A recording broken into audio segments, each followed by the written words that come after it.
కృష్ణయ్య గారి కొడుకు పెళ్లిట 2 బళ్ళ డొక్కలక్కడికి పంపించు. ఇగో ఈ కొబ్బరికాయలండి మావే, ఆ డొక్కలు లేవు అవి కూడా మావే. ఎలా పనిచేస్తున్నా తాతయ్య తాతయ్య తాతయ్య ఏం లేదు, ఆయన ఏదో నీతో మాట్లాడాను. ఏమిటి బాబు? ఏం లేదండి. ఎందుకే ఆ పిల్ల ఎవరండి? ఆడపిల్లేనాయన, ఇంకా పెళ్లి కాలేదు. నోట్స్ ఇస్తే ఉన్నాయి పాపం. ఏమిటండి ఆ గాడిద బాగుతున్నాడు? అదేనండి, ఆ పిల్ల కనుమొక్కు తీరు ఎలా ఉంటుందో తెలుసుకుంటున్నాను. అన్నీ ఉన్నాయి, పని చేసే పద్ధతుల్లోనే ఉన్నాయి. ఇంకా ఏమన్నా అడగాల్సిందిందా? నేను చెప్పలేదురా, తాతయ్య గారు మన దొరుకుతారా? పోనీ పెళ్లి చేసుకుంటే వ్యాపారం చేసుకోవడానికి డబ్బు దొరుకుతుందా? అదడు అదడు.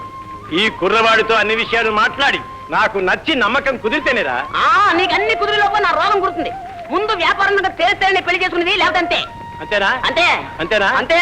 ఒరే సింహాచలం రారా, వెళ్ళరా తాతగారు. వీడిని ఎత్తుకోరా. ఎత్తుకోమన్నా నాకే.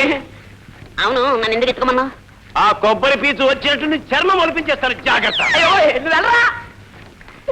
ఇప్పుడు చెప్తున్నాను, నాకు వాసుకి ఆ పిల్ల నచ్చుతేనే నేను పెళ్లి చేసుకునేది, లేకపోతే బుడి బుడి